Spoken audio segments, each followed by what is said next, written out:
જય શ્રી કૃષ્ણ મિત્રો, નિત્ય સત્સંગમાં આપ સૌનું સ્વાગત છે। આજે આપણે સાંભળીશું શ્રીમદ ભાગવત મહાપુરાણમાં પરીક્ષિત રાજાના મોક્ષની કથા। જો આ વિડીયો તમને પસંદ પડે તો લાઈક અને શેર કરી ચેનલને સબસ્ક્રાઇબ જરૂરથી કરજો। શ્રીમદ ભાગવત મહાપુરાણ શુકદેવજી મહારાજે રાજા પરીક્ષિતને સંભળાવ્યું હતું, જેનાથી રાજા પરીક્ષિતને મોક્ષ થયો। શ્રીમદ ભાગવત મહાપુરાણનું રસપાન કરવાથી વ્યક્તિને મોક્ષ પ્રાપ્ત થાય છે તથા પિતૃઓને પણ મોક્ષ પ્રાપ્ત થાય છે। રાજા પરીક્ષિત બોલ્યા, હે શુકદેવજી, આપે મારા પર ખૂબ કૃપા કરી છે। આપ મહાજ્ઞાની પાસેથી મેં શ્રીમદ ભાગવત કથા સાંભળી છે, જેમાં ઉત્તમ કીર્તિવાળા ભગવાન શ્રી કૃષ્ણનું વર્ણન કરેલું છે। તક્ષકની મૃત્યુથી હવે હું ડરતો નથી। હે બ્રાહ્મણ, આપ આજ્ઞા આપો એટલે હું મૌન ધારણ કરું। વાસનાથી છૂટેલા મનને ભગવાનમાં લગાડી પ્રાણ ત્યજું। શ્રી સુખદેવજી રાજાએ ભાગવત કથા પૂર્ણ સંભળાવી, આશીર્વાદ આપી સંન્યાસીઓ સાથે ત્યાંથી તેઓ ચાલી નીકળ્યા। રાજા પરીક્ષિત પણ ગંગાને કિનારે દર્ભના આસન ઉપર ઉત્તર દિશામાં મોઢું રાખી બેઠા રહ્યા। બુદ્ધિ અને મનને આત્મામાં સ્થાપી નિસર્ગ થઈ બ્રહ્મ સ્વરૂપ થઈ રહ્યા। પરીક્ષિતનો પુત્ર જનમજી પોતાના પિતાની આસપાસ આટા મારતો હતો। મારા પિતા પાસે કોઈ ન જાય। વિદ્વાનો કહેવા લાગ્યા, કોઈ ધરતી પર એવો માનવી જ નથી કે જે તક્ષકનું ઝેર ઉતારી શકે। કશ્યપ નામનો એક બ્રાહ્મણ આગળ આવ્યો। તેણે કહ્યું, હું જાણું છું, જે બ્રાહ્મણે જીવનમાં ક્યારેય દાન ના લીધું હોય તે જ આ તક્ષકનું ઝેર ઉતારી શકે છે। શૃંગી પોતાના પિતાનું વેર વાળવા અધીરો થઈ ગયો છે। તેણે તક્ષકને કહ્યું, તક્ષક તૈયાર થા। તક્ષકે કહ્યું, હું તો તૈયાર છું। ગંગા કાંઠે તક્ષક દોડવા લાગ્યો। શમીક ઋષિ કહે, બેટા શૃંગી, ક્રોધ શાંત કર, તારો શ્રાપ મિથ્યા થશે નહીં। તક્ષક કહે, શૃંગી, એક વિદ્વાન બ્રાહ્મણ ઝેર ઉતારવા જાય છે, મને રૂપ બદલવાની રજા આપો। શૃંગીની રજાથી તક્ષકે બ્રાહ્મણનું રૂપ લીધું। કશ્યપને બ્રાહ્મણે પૂછ્યું, આપ ક્યાં જઈ રહ્યા છો? કશ્યપે કહ્યું, હું રાજા પરીક્ષિતને તક્ષક કરડે ત્યારે તેનું ઝેર ઉતારવા જાઉં છું। તક્ષક બ્રાહ્મણ સ્વરૂપે હતો। તેણે કશ્યપને કહ્યું, તમારી વિદ્યા પર તો મને જરાય વિશ્વાસ નથી, હું જ તક્ષક છું। કશ્યપ કહે, તમારે ખાતરી કરવી હોય તો સામે વડલો છે તેમાં તમારું ઝેર નાખો। હું વડલાને સજીવન કરું તો જાણજે કે હું વિદ્યા જાણું છું। તક્ષકે વડલામાં ઝેર નાખ્યો। વડલો પડીને ભસ્મ થઈ ગયો। તક્ષકે કશ્યપને કહ્યું, પધારો કશ્યપ, વડલાને સજીવન કરો। કશ્યપે સજીવની લઈ મંત્રોચ્ચાર કર્યો અને વડલો પહેલા હતો તેનાથી વધુ નવપલ્લવિત થઈ ગયો। તક્ષક શૃંગી પાસે ગયો અને કહ્યું, કશ્યપની વિદ્યા સફળ થઈ, હવે શું કરવું? શૃંગી કહે, તું તારો મણિ કશ્યપને આપી દે। તક્ષકે ખુશ થઈને કશ્યપને પોતાનો મણિ દાનમાં આપી દીધો। ક્યારેય દાન ના લેનાર કશ્યપે દાન લીધું, તેની વિદ્યા નકામી થઈ ગઈ। કશ્યપ બ્રાહ્મણ મણિ લઈને ચાલ્યો ગયો। 5 પગથિયા સુધી ગંગાજી આવ્યા। જનમજય આટા મારે છે। તક્ષક કહે, શૃંગી, ફરી મને વેશ બદલવાની રજા આપો। શૃંગીએ રજા આપી એટલે તક્ષકે બાવાનો વેશ લીધો। જનમજયની પાસે જઈને કહ્યું, મારે પરીક્ષિતને આશીર્વાદ આપવા જવું છે, પણ જનમેજયે પરીક્ષિત પાસે જવાની ના પાડી। શૃંગીની રજાથી તક્ષક કેળો બની ફળમાં બેસી ગયો। પ્રતિહારી પાસે જઈ બાવાએ કહ્યું, જનમજયને કહો, મારે પરીક્ષિતને ફળ આપવું છે, હું ત્યાં નહીં જાઉં। જનમેજય પોતે જઈને આપે છે। 6 પગથિયે ગંગાજીનું પાણી આવ્યું।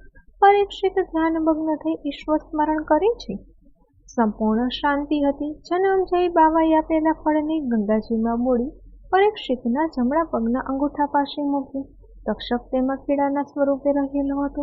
તેણે તરત જ રૂપ બદલી પરીક્ષિતના જમણા પગના અંગૂઠાને દંશ દીધો। પરીક્ષિતનો મોક્ષ થયો। તેનું શરીર તક્ષકના ઝેરથી બળીને ભસ્મ થયું। જનમજયે તક્ષકને દંશ દઈને જતા જોયું। આટલી સુંદર વ્યવસ્થા છતાં તક્ષક ગંગા કિનારામાંથી આવી રીતે દંશ દઈને ચાલ્યો ગયો। માતા પિતાનું મૃત્યુ દીકરા પર ખૂબ જ ભયંકર અસર કરે છે। પિતાના ક્રિયાકર્મ પતાવ્યા। વેર બહુ બુરી ચીજ છે। જનમજયે મનથી નક્કી કર્યું, સર્પયોની બરબાદ કરું। બરાબર પરીક્ષિતના મૃત્યુ પછી 1 વર્ષ બાદ જનમજયે સર્પ યજ્ઞ શરૂ કર્યો। ટપોટપ સર્પો પડવા માંડ્યા. જન્મેજય કહે છે, તક્ષક ક્યાં છે? તક્ષક ઇન્દ્રની શરણે ગયો. ઇન્દ્રે તેને શરણ આપ્યું. ઇન્દ્રે તેને રોકી રાખ્યો. જન્મેજયે બ્રાહ્મણોને કહ્યું, બ્રાહ્મણો ઇન્દ્રની સાથે તક્ષકને લાવો. બ્રાહ્મણો ઇન્દ્ર સાથે તક્ષકને હોમમાં પાડવા હોમ કરવા માંડ્યા. આથી ઇન્દ્રાસનને વીંટળાઈને તક્ષક બેસી ગયો. ઇન્દ્ર ઇન્દ્રાસન પરથી ચલાયમાન થયા. ઇન્દ્રાસન સાથે તક્ષક પણ ડોલવા લાગ્યો. બ્રાહ્મણોના મંત્રોના બળથી ઇન્દ્રને ઇન્દ્રાસન સહિત ધરતી પર પડતો અંગિરા ઋષિના પુત્ર બૃહસ્પતિએ જોયો. બૃહસ્પતિ જન્મેજયના યજ્ઞમાં આવ્યા. જન્મેજયને કહેવા લાગ્યા, હે રાજા, આ તક્ષક નાશને યોગ્ય નથી, કારણ કે તેણે દેવ અને દાનવોએ જ્યારે સમુદ્ર મંથન કર્યું ત્યારે અમૃત પીધું છે અને તેથી અજરામર છે. વળી પ્રાણીના જીવન અને મૃત્યુ તેના કર્મને અનુસાર થાય છે. તક્ષકે તમારા પિતાને દંશ દીધો છે અને તેથી તમારા પિતાનું મૃત્યુ થયું છે.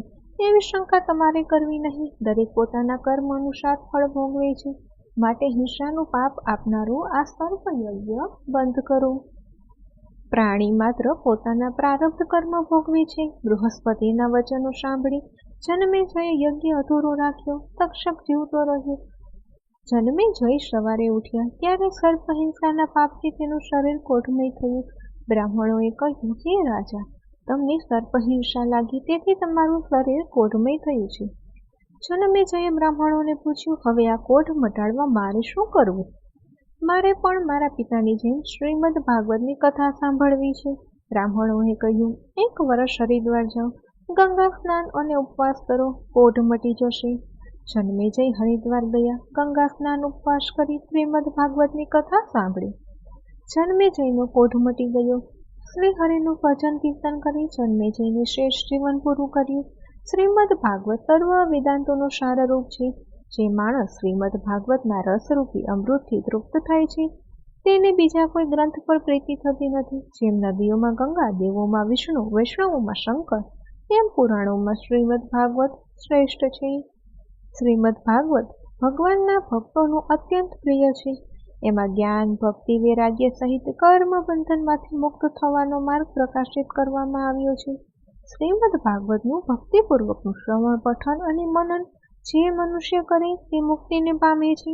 શ્રીમદ ભાગવત રૂપી જ્ઞાન દીપક સૌ પ્રથમ ભગવાન નારાયણે બ્રહ્મા આગળથી નારદજી આગળ, નારદજી પાસેથી વ્યાસમુનિ પાસે અને વ્યાસમુનિ પાસેથી સુખદેવજી પાસે અને સુખદેવજીએ પરીક્ષિત રાજા પાસે પ્રગટ કર્યો છે. તે સર્વશ્રેષ્ઠ આનંદ સ્વરૂપ અમૃત તુલ્ય પરમ સત્યનું અમે ધ્યાન ધરીએ છીએ. શ્રી વાસુદેવ ભગવાનને નમસ્કાર હો.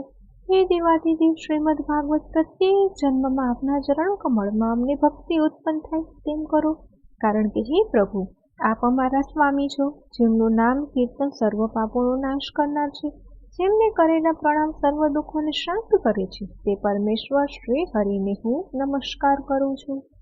તો મિત્રો, આ હતી શ્રીમદ ભાગવતમાં વર્ણવેલી રાજા પરીક્ષિતના મોક્ષની કથા, જે સાંભળવાથી, જેનું રસપાન કરવાથી વ્યક્તિને મોક્ષ પ્રાપ્ત થાય છે. તો મિત્રો, જો આ માહિતી તમને પસંદ પડી હોય તો વિડીયોને લાઈક અને શેર કરી ચેનલને સબસ્ક્રાઈબ જરૂરથી કરજો. જય શ્રી કૃષ્ણ.